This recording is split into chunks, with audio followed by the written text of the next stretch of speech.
I am not a doctor, not a nurse, not a fireman, definitely not a police officer, not a paramedic. I am a grocery store worker.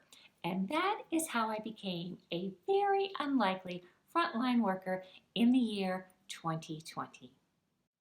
Welcome to Mountain Mama, a family lifestyle channel. My name is Mary. I am mama to 6 grown children and grandma to 3 little ones.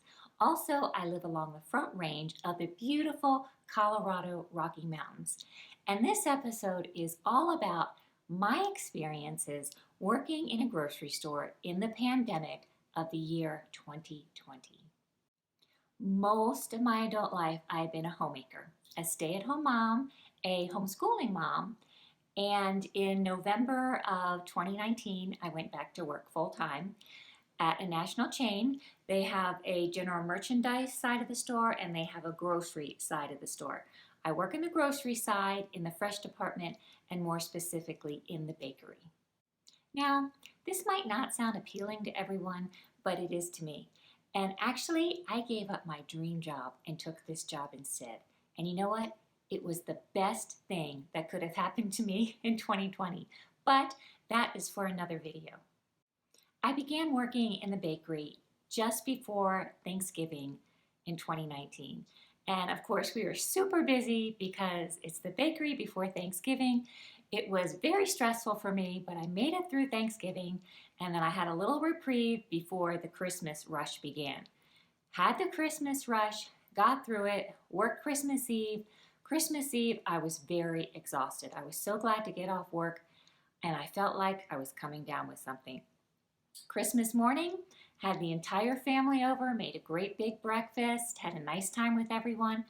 I was so exhausted. I still felt like I was coming down with something, but I just couldn't place it. I told everyone, I am so sorry. Stay as long as you like. I'm going to bed.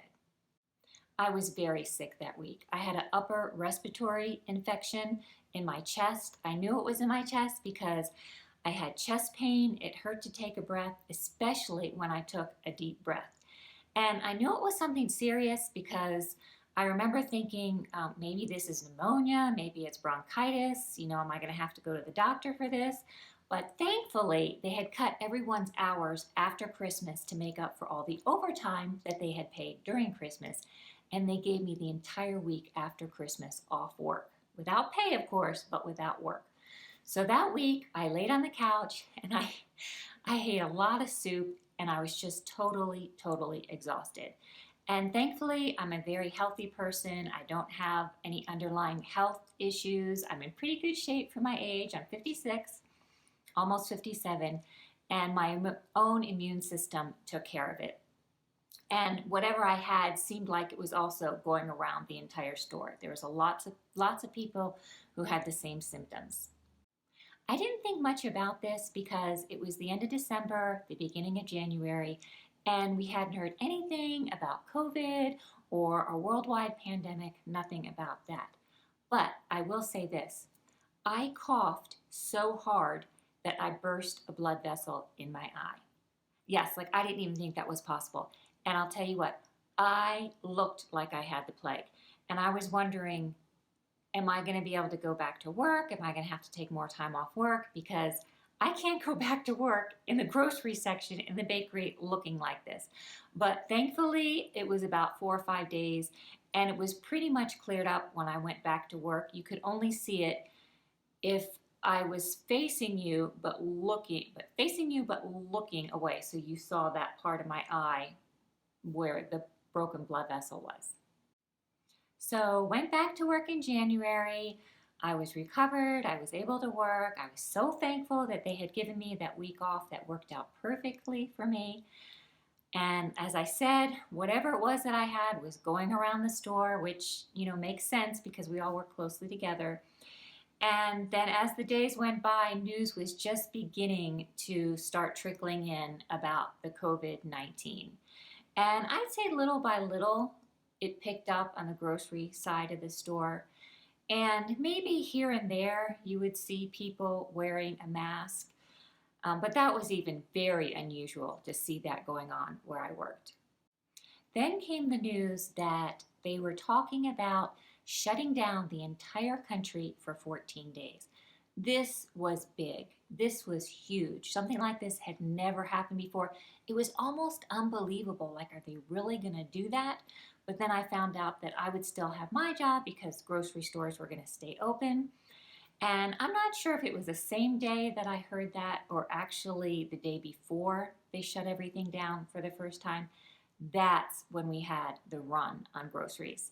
And I was working that day in my department, and it wasn't so much busy in my department, but I was aware that on the other side of the store, in the grocery side, something was going on. There was a lot of commotion, there was a lot of people, a lot of shopping carts, and there was a point where I had to walk back to the dairy section, and that's when I saw all the people, all the grocery carts full of food, piled high with canned goods, with dry goods, with toilet paper, Kleenex, anything they could get their hands on.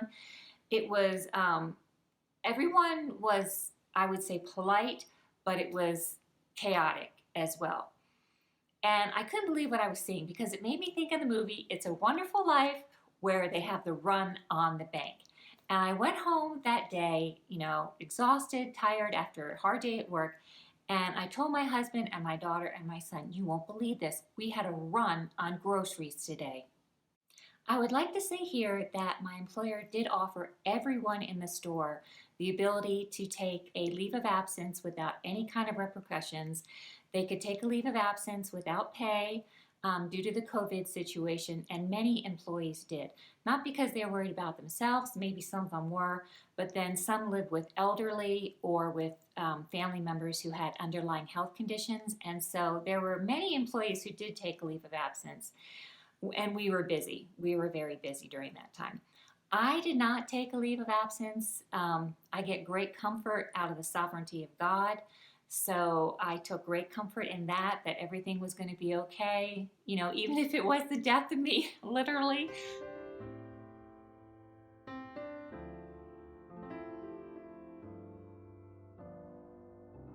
But I wasn't worried. I'm a healthy person. I don't have any underlying conditions. I have a very good immune system. And like I said, I had something that sounded like COVID-19. So I believed that I was immune to it. That was a very hectic time because we were shorthanded and we were so busy. But I can't say it was a fun time because it wasn't, but it was very special in that all the employees, at least in my department, it seemed like we really pulled together and we were really working hard. We were trying to get the job done. We were trying to help each other as best we could. We were trying to offer good customer service. The vast majority of the customers were amazing. And I want to add here that sometimes stores like this get a bad reputation for their workers and for their shoppers. But I'll tell you what, when I was younger, I worked in nice department stores in a nice mall. And I would have to say that overall, my customers treat me nicer where I work now than in that high-end department store. And I wonder if that's because they're working class, so they know what it's like to be working class, and so they treat working class nicely. So I am so thankful for all the people who thanked me for working, who said I was brave and so important. And that was really embarrassing because I wasn't brave. I didn't think I was going to get it. I thought I already had it. I thought I was immune to it.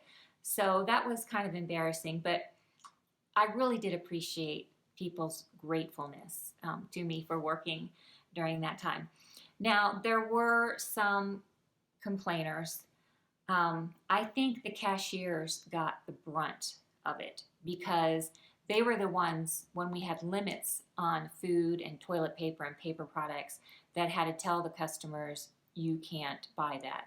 Because we had signs posted all over the stores about the limits, but either they didn't see them or they still tried to buy more than they were allowed to. And they were very upset about that.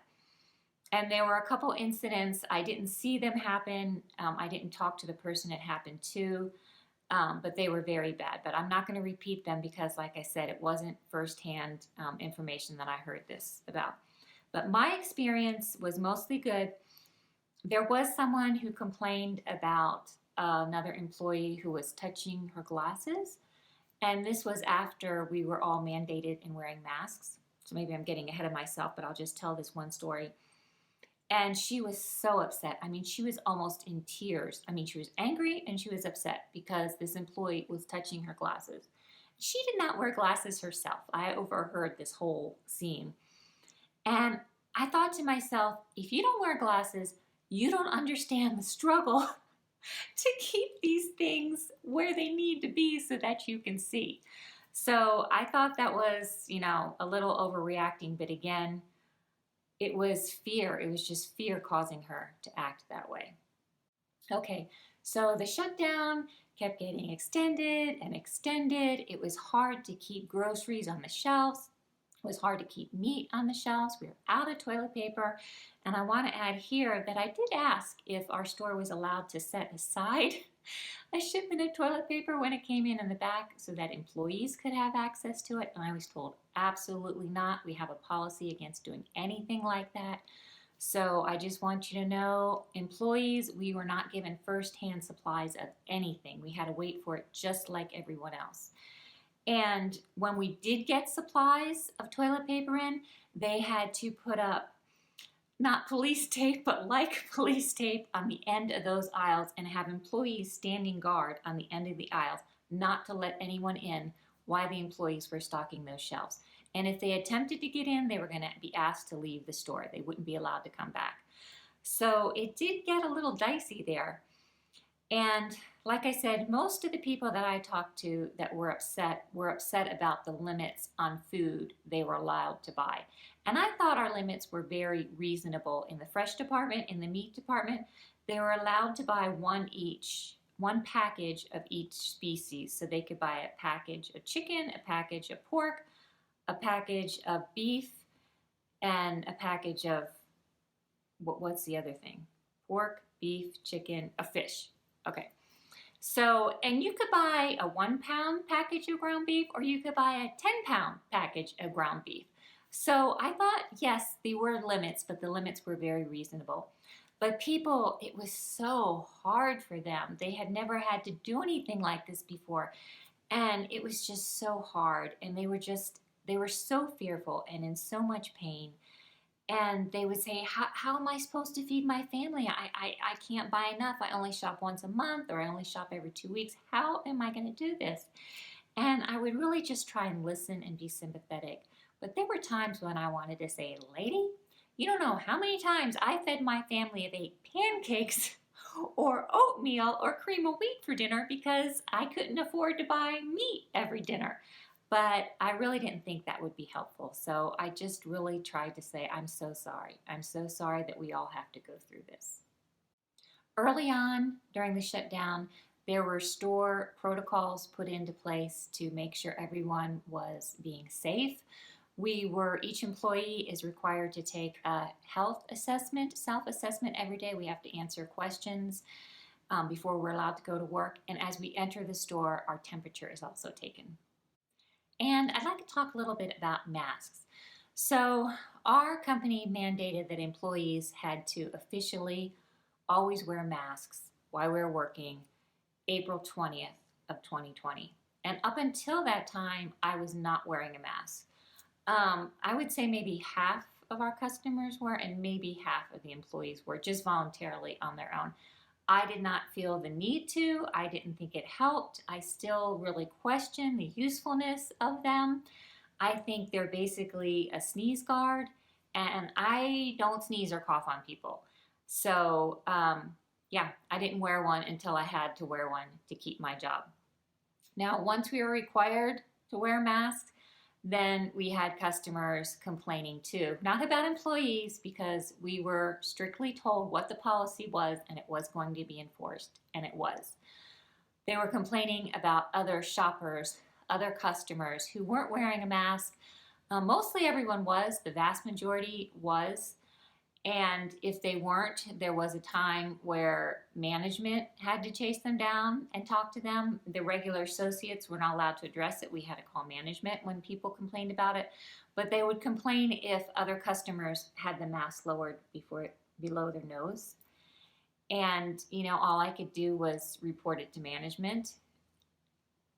That was a concern. And I'm thinking, okay, why are you in here? We have online grocery shopping. If you're that concerned, why don't you do that? But of course, I didn't say that because that wouldn't be appropriate and it wouldn't be very sympathetic either. There are two things that are hard for me about the mask. One is my glasses fog up, especially when you're going from a cold environment to a warm environment. And my job requires that I go in and out of the freezer.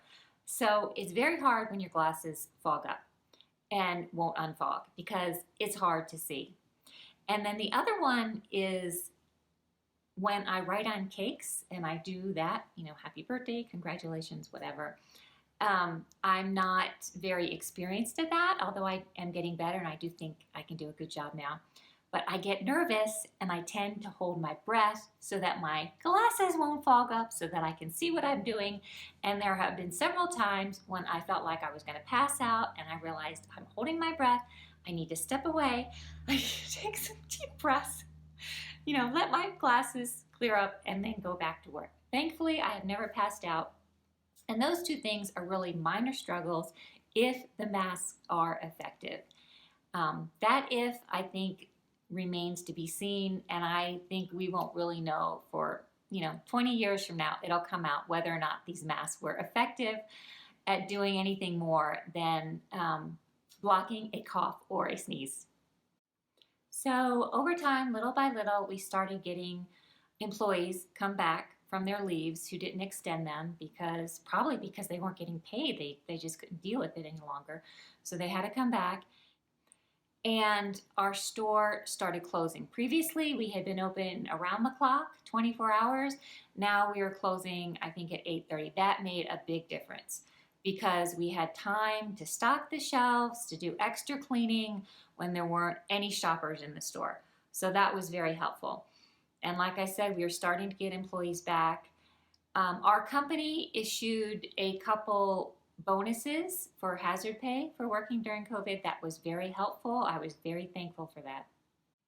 Today is December 26, 2020, and we have about 400 employees at the store where I live.